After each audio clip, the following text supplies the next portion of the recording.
चारों ओर सन्नाटा था। सर्द हवाएं मंगोलिया की बर्फीली घाटियों में गूंज रही थी। घोड़ों की टापों की आवाज जैसे धरती को चीर रही थी। कहीं दूर एक कबीले का लड़का मिट्टी और बर्फ के बीच अपनी मां के आंचल में छिपा हुआ कांप रहा था। उसका नाम था तेमुजिन। उसे नहीं पता था कि एक दिन यही नाम दुनिया के सबसे डरावने और सबसे महान शासकों में गिना जाएगा। उस वक्त वो बस एक भूखा, ठंड से कांपता बच्चा था, जिसका पिता मारा जा चुका था और जिसकी कौम ने उसे ठुकरा दिया था। पर किस्मत को कुछ और ही मंजूर था। ये कहानी है उस बच्चे की जिसने आंसुओं से लोहे का दिल और भूख से आग जैसी आत्मा बना ली, जिसने अपने दुख को ताकत में बदला और फिर पूरी दुनिया को अपने घोड़ों की टापों के नीचे झुका दिया। ये कहानी है चंगेज खान की। अध्याय 1। बर्फ में जन्मा योद्धा। साल था 1162 ईस्वी। मंगोलिया की ठंडी पहाड़ियों में एक छोटे से कबीले में तेमुजिन का जन्म हुआ। उसके पिता यसुगई एक बहादुर योद्धा और बोर्जिगिन नामक कबीले के मुखिया थे। तेमुजिन का जन्म युद्ध के बीच हुआ। कहा जाता है कि उसके हाथ में जन्म के समय खून का थक्का था। कबीले के बुजुर्गों ने कहा, यह बच्चा जन्म से ही योद्धा है।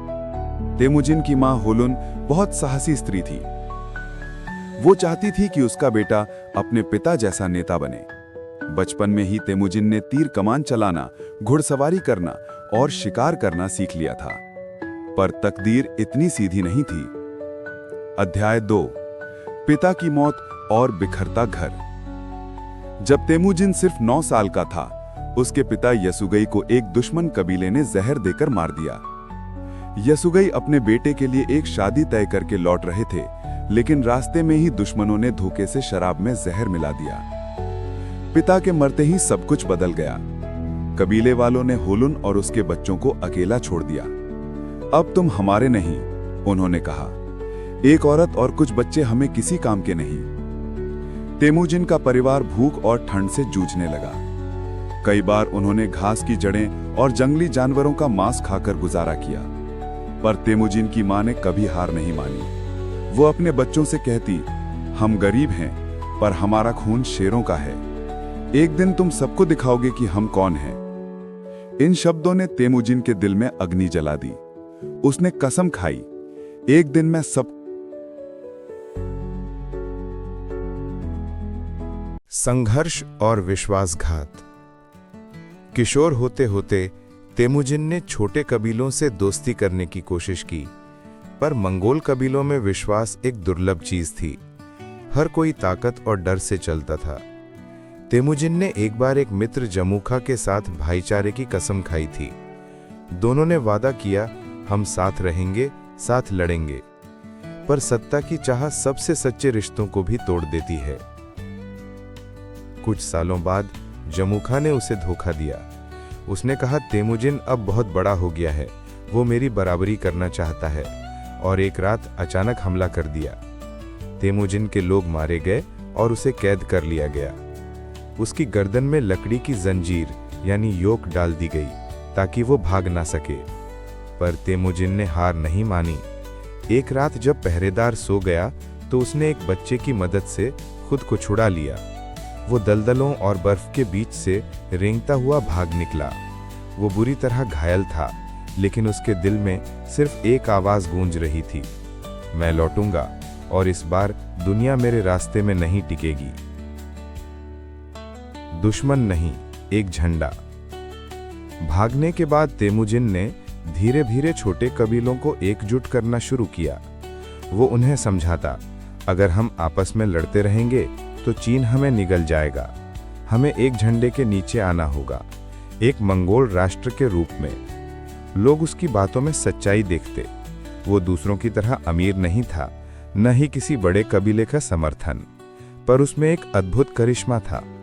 वो हर व्यक्ति का नाम याद रखता, उनके साथ खाना खाता और उनके बच्चों की देखभाल करता। धीरे धीरे उसका समूह एक सेना में बदल गया।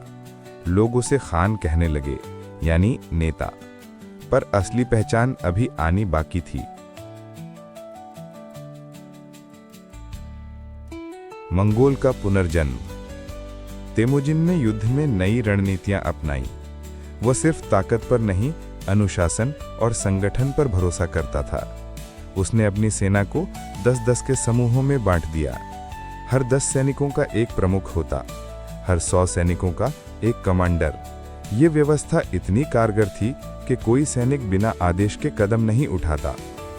वो दुश्मनों को हराने के बाद उनके अच्छे योद्धाओं को अपनी सेना में शामिल कर लेता।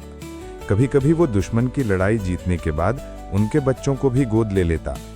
लोग हैरान होते, यह आदमी मार भी सकता है और बचा भी सकता है। तेमुजिन का नाम अब पूरे मंगोलिया में गूंजने लगा था और फिर एक दिन सभी कबीलों के मुखियाओं ने एक परिषद बुलाई। सबसे आगे तेमुजिन खड़ा था। झंडा हवा में लहरा रहा था। एक बुजुर्ग मुखिया ने कहा, अब मंगोलों का एक ही नेता होगा, उसका नाम होगा चंगेज खान। चंगेज का अर्थ था सर्वोच्च, महान नेता।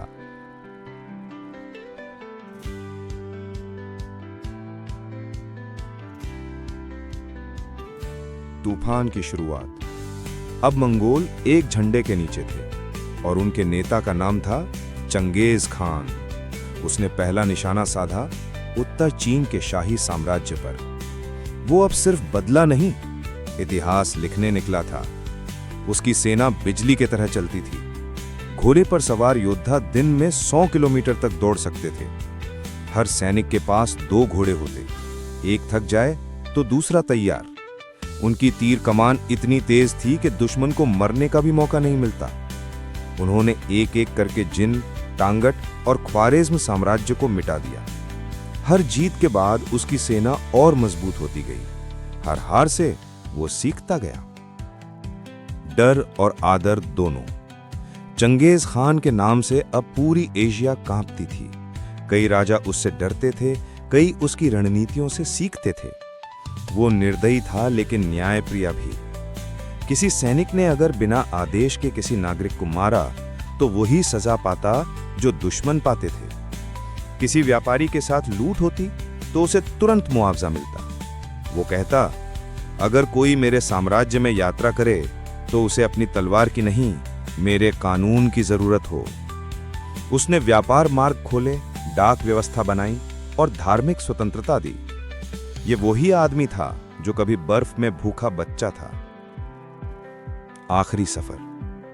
1227 में चीन की सीमा पर एक युद्ध के दौरान चंगेज खान बीमार पड़ गया। कहते हैं उसे चोट लगी थी, कुछ कहते हैं वो घोड़े से गिर गया। मौत के करीब होते हुए उसने अपने बेटों से कहा, साम्राज्य को बांट देना पर दिलों को नहीं। अगर मंगोल आपस में लड़ेंगे तो दुनिया हमें भूल जाएगी। और फिर वो चला गया, इतिहास के पन्नों में अमर होकर। कहते हैं उसकी कब्र का स्थान आज तक कोई नहीं जानता। मंगोलों ने उसे गुप्त रूप से दफनाया और जिसने भी वो जगह देखी उसे मार दिया गया ताकि राज हमेशा बना रहे। उपसंहार। आग जो अब भी जलती है। आज भी मंगोलिया की ठंडी हवाओं में जब घोड़े दौड़ते हैं तो लगता है जैसे कहीं दूर चंगेज खान की आवाज गूंज रही है। कभी मत भूलना, डर को जीतना ही असली जीत है। वो एक योद्धा था, एक विजेता था, पर सबसे बढ़कर वो एक बचा हुआ बच्चा था जिसने दुनिया को दिखा दिया कि किसी का जन्म नहीं, उसकी हिम्मत उसे महान बनाती है।